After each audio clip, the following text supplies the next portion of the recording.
हरे Krishna guys, Madhav channel में आप सबका स्वागत है। मैंने आपको बताया था कार्तिक मास में तीर्थों में जाना, पवित्र नदियों में स्नान करना वो बहुत अच्छा होता है। तो मैं तो वृंदावन जाके आई, अब आप भी जाना। अब थोड़े दिन बचे हैं, दिवाली आएगी ना, छोटी दिवाली, तब ख़त्म हो जाएगा कार्तिक मास। हमारे वैष्णव धर्म में ख़त्म हो जाएगा, लेकिन गुजरात में चलेगा। अब हमने 23 अध्याय तक यह वीडियो डाली है, तो आज हम पढ़ेंगे 24वां अध्याय। राजा पृथु ने देवर्षि नारद जी से पूछा, नारद जी, आपने तुलसी के इतिहास, व्रत, महात्मा के बारे में तो कहा, अब यह बताओ कि कृपा करो कि इस कार्तिक मास में और भी देवताओं का पूजन होता है, यह भी मुझे समझा कर कहिए। से नारद जी बोले, पहले समय पर्वत के निकट कर्तिपुर में एक धर्मात्मा धर्मदत्त नामक ब्राह्मण रहता था। वह भगवान विष्णु के सब व्रत करता था और 8 पहर उनकी भक्ति में तल्लीन रहता था। एक दिन कार्तिक मास में वह एक पहर रात शेष रहने पर जागरण के लिए भगवान विष्णु के मंदिर में गया।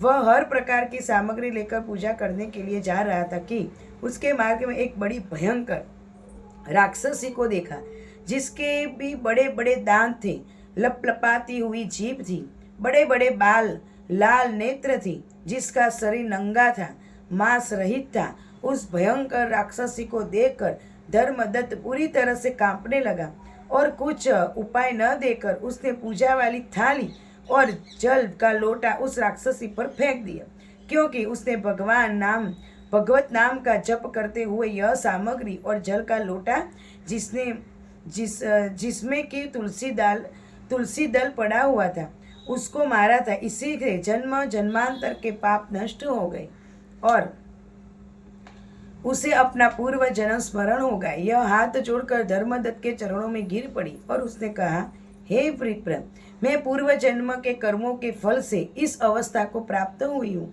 नारद जी ने कहा कि हे राजन, उसको इस प्रकार प्रणाम करते देखकर अति विस्मित होकर धर्मदत्त ने पूछा, तेरी यह अवस्था किस कर्म फल से हुई है? तू पूर्व जन्म में कहाँ रहती थी और तेरा कैसा चरित्र था? यह सब कुछ तू मुझे बताओ। तब राक्षसी ने, जिसका नाम कलहा था, उसने कहा, हे ब्राह्मण, सौराष्ट्र में मैं भिक्षुक नामक एक ब्राह्मण रहता था। मैं उसकी पत्नी थी। मेरा स्वभाव बड़ा ही निष्ठुर था। मैंने अपने पति का कभी भला नहीं चाहा, न कभी उसे अच्छा भोजन, न मिठाई और न ही खाने को दिया। मैं प्रतिदिन उससे लड़ती झगड़ती रहती थी। मुझे इस प्रकार की लड़ाका देखकर नित्य प्रति कलह के तंग आकर मेरे पति ने दूसरा विवाह करने का निश्चय किया। यह सुनकर मेरा पति दूसरा विवाह कर रहा है, मैंने उसे दूसरा विवाह करने से पहले ही विष खाकर आत्मा हत्या कर ली। मेरी मृत्यु के पश्चात यम के दूत आए और मुझे पकड़कर गदा मारते हुए एक यम के पास ले गए। यमराज ने मुझे देखकर चित्रगुप्त से पूछा, हे चित्रगुप्त, इसने क्या कर्म किया है? जो भी कर्म इसने किए हैं और है, अब इसको उनका फल भुगतना पड़ेगा। चित्रगुप्त ने यमराज से कहा, उसने अपने जीवन में कोई भी अच्छा काम नहीं किया है। यहाँ सदा अपने पति को खराब भोजन देकर आप सदा अच्छा भोजन खाती थी, इसलिए यहाँ अब विष्ठा खाने वाली होगी। इसको तो अब सुकरी का जन्म दिया जाए, चूंकि वह अकेली ही पाप के बर्तन में भोजन करती थी, इसीलिए यह अपने बच्चों को खाने वाली बिल्ली हो। इसने चूंकि अपने पति पर क्रोध करके आत्मघात किया है, इसीलिए वह प्रेत योनि में जाएगी।